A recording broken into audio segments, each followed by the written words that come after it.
네, 미투 전국 좀 더 상세하게 보도하겠습니다. 최민희 전 더불어민주당 의원, 이상해 전 새누리당 의원 초대했습니다. 안녕하십니까? 안녕하세요. 정봉주 전 의원 기자회견이 조금 전에 있었는데요. 자, 우선 어떻게 들으셨는지 먼저 최 전 의원님. 우선 정봉주 전 의원이 지금 제기된 사실을 전부 부정했습니다. 그래서 지금 양상이 한 인터넷 언론사와 그다음에 그 피해 당했다고 주장한 당사자 A 씨 그리고 정봉주 전 의원 간의 사실 공방으로 넘어간 것 같습니다. 네. 그래서 지금까지 이제 나온 팩트 중에 뭐 정봉주 의원의 성추행을 고발한 내용은 많이 나왔으니까 정봉주 의원이 얘기한 건 우선 12월 23일 당일 오후 2시에서 5시 반 사이 그 해당 사건이 발생할 개연성이 있는 그 시간에 본인이 그 자리에 있지 않았다. 이렇게 주장하고 있습니다.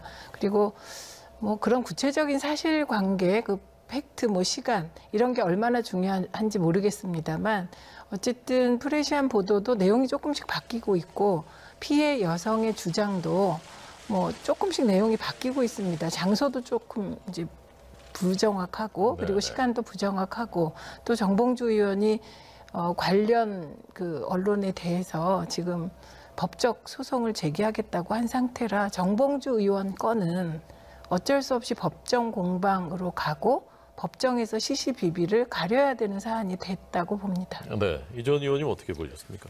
예, 그 법정으로 가기까지는 앞으로 진실 공방이 어느 정도 더 벌어질지는 모르겠어요. 게다가 지금 정봉주 전 의원은 오늘 서울시장 예비후보 경선에는 들어가겠다 이 입장을 밝혔기 때문에 경선 과정에서 이 진실 여부가 가려질지는 좀 불투명해 보여요. 그런데 정봉주 전 의원은 문제가 된 2011년 12월 23일 또는 24일 본인의 행적을 이야기하면서 나는 그 문제의 여기자를 만난 적이 없다라고 하고 있는데 그 여기자의 지금 반응은 아직 안 나오고 있는데 처음 문제가 된 12월 23일 행적에 대해서 정봉주 의원이 얼마 전에 아주 자세히 밝혔잖아요. 네네. 그와 관련해서 이 여기자가 당시 남자친구에게 보낸 이메일이 뭐 있고 그 이메일은 프레시안을 통해서 알려졌는데 그때 보면 정봉주 의원이 구속 수감되기 이틀 전 그러니까 날짜로 추정하면은 12월 24일이 맞아요. 왜냐하면 12월 26일 날 수감이 됐으니까. 그런데 지금 그 시절에 보낸 메일을 이야기하면서 이 정봉주 의원이 지금 완벽한 소설이고 음모고 기획이라고 하는데 내가 그 이후에 지금 시점에서 이 음모와 기획을 하기 위해서 그 당시에 2011년 당시에 내가 어떻게 메일을 보냈겠느냐 이런 이야기를 그 여기자가 하고 있어요. 그러니까 이 이야기도 어느 정도 설득력은 있어요. 그러니까 아직은 어느 쪽이 옳다 그러다 말하기는 어렵지만 여기자가 어떤 음모나 기획 차원에서 이야기하고 있는 것 같지는 않아요. 그런데 정봉주 의원은 오늘 또 이건 완벽한 기획이고 음모다. 뭐 이런 입장이니까 결국은 법정으로 가면 검찰에서 그 당시 시점에 대해서 전화 통화 여부나 이런 것들을 확인해야 되겠죠. 그러니까 여기자의 주장에 따르면 정봉주 의원은 수감되기 전에 전화를 해서 만나자고 했다는 거니까 그러면 전화 기록이 있을 거고 문자가 아직 남아있을지는 모르겠지만 문자를 주고받은 그 기록도 있을 수 있거든요. 그러니까 좀 기다려 봐야 되겠다 이런 생각입니다. 네. 문제는 그 진실이 이제 규명되는 동안 지방선거는 다가오고 이제 복당 심사를 해야 되지 않습니까? 그 부분이 참 고심일 것 같은데요. 그러니까 지금 정봉주 의원이 경선에 참여할 의사를 밝혔다고 하더라도 그 경선이란 민주당 경선을 얘기하는 걸 텐데 민주당에서 복당 심사를 하는 시간이 3월 15일입니다. 그래서 그 복당 결과에 따라 경선에 참여할 수도 있고 못할 수도 있을 거라고 보고 이 부분은 뭐 복당 심사를 민주당 차원에서 꼼꼼하게 하지 않을까 이렇게 생각이 듭니다. 근데 저는 이제 그 그러니까 미투 운동에 있어서는 피해 여성의 입장을 옹호하고 지지하는 게 맞습니다만 지금 이 사안은 조금 결이 다른 부분이 있다고 봅니다. 그리고 이게 이제 자꾸 날짜를 특정할 때 23일이다, 24일이다 이렇게 왔다 갔다 하는 것은 이거는 진실을 가리는데 중요한 한 요인이기도 하고 장소도 특정되지가 않거든요. 예, 그리고 그 장소가 어딜까 저도 여의도에 있으니까 생각해 보면 그 레스토랑인가 이렇게 생각이 되잖아요. 예, 그래서 그러니까 이게 시시비비로 가면 말씀하셨듯이 지방선거가 되고 민주당 입장에선 곤혹스러운 상황이겠죠. 그러나 그게 정당이 선거를 앞두고 곤혹스럽다는 것과 이게 미투 운동의 피해자가 있고 가해자로 지목된 사람이 있고 그러면 이 사안은 별개이면서 하나이거든요. 그리고 민주당이 정봉주 전 의원으로 인해서 공당으로서 책임져야 될 것이 있으면 그거는 뭐 책임져야 되겠죠. 네.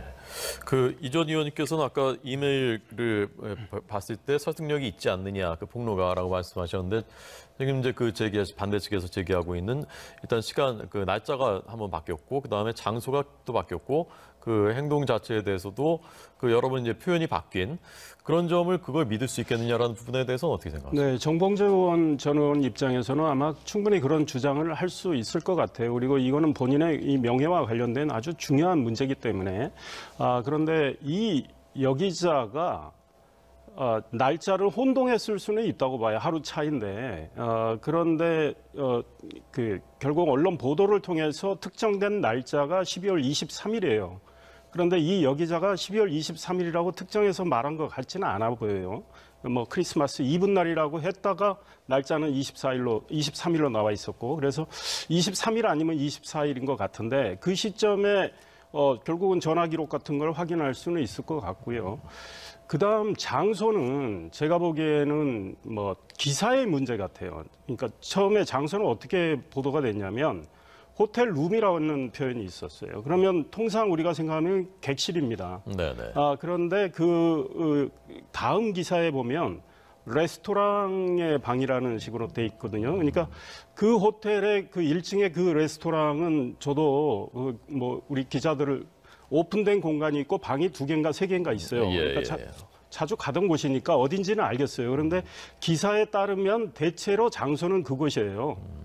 그러니까 이거를 뭐 혼동했다 해가지고 뭐 하면은 그거는 좀 초점을 흐리는 측면이 있겠다 이런 생각이고 그 여기자가 그 당시에 무슨 일이 있었는지 확인해 봐야 되겠지만 아무 일이 없었다면 그리고 정봉주 의원을 만나지 않았다면 과연 그런 이메일을 남자친구한테 썼을까?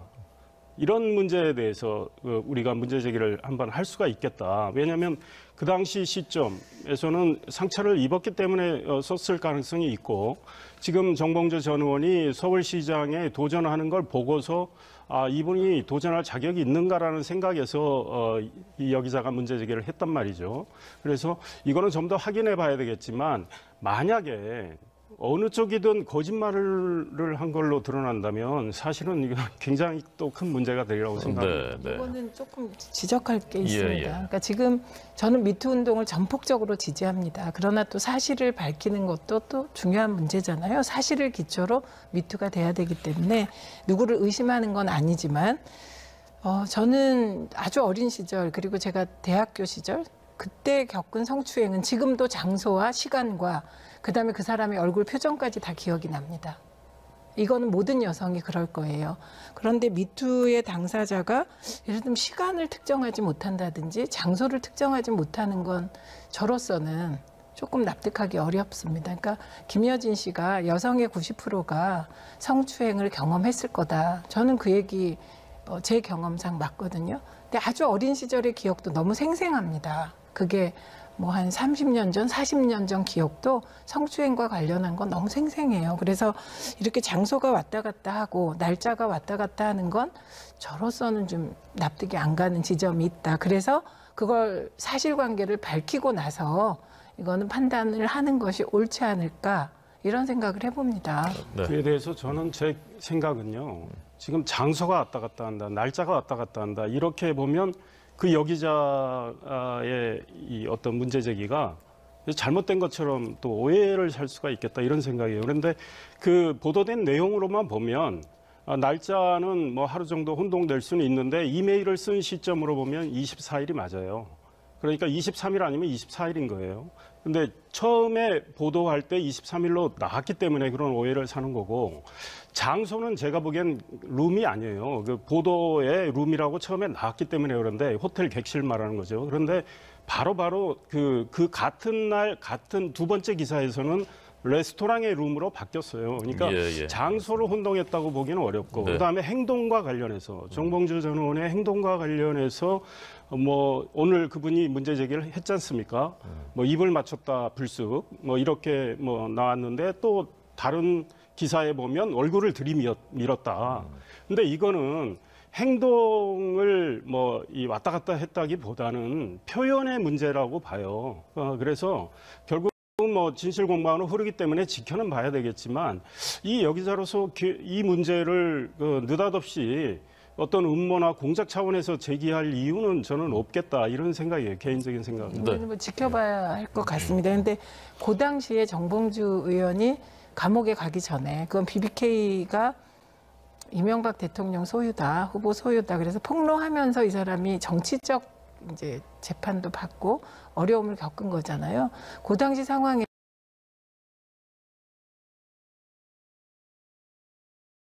많은 사람들과 정봉주 의원이 스킨십을 했습니다. 그러니까 그때는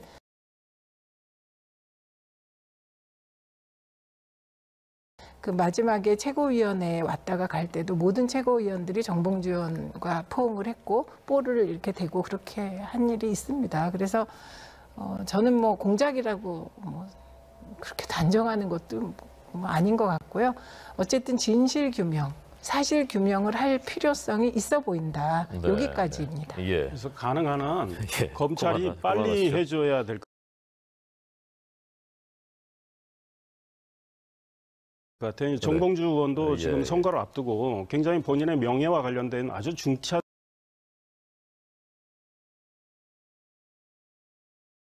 문제이기 때문에 네. 검찰이 이 문제는 빨리 확인을 좀 해줬으면 좋겠다는 예, 생각입니다. 알겠습니다. 이게 좀 반복되니까요. 어쨌건 사실이 빨리 밝혀져야 되겠다라는 부분에 두 분이 공감하셨습니다.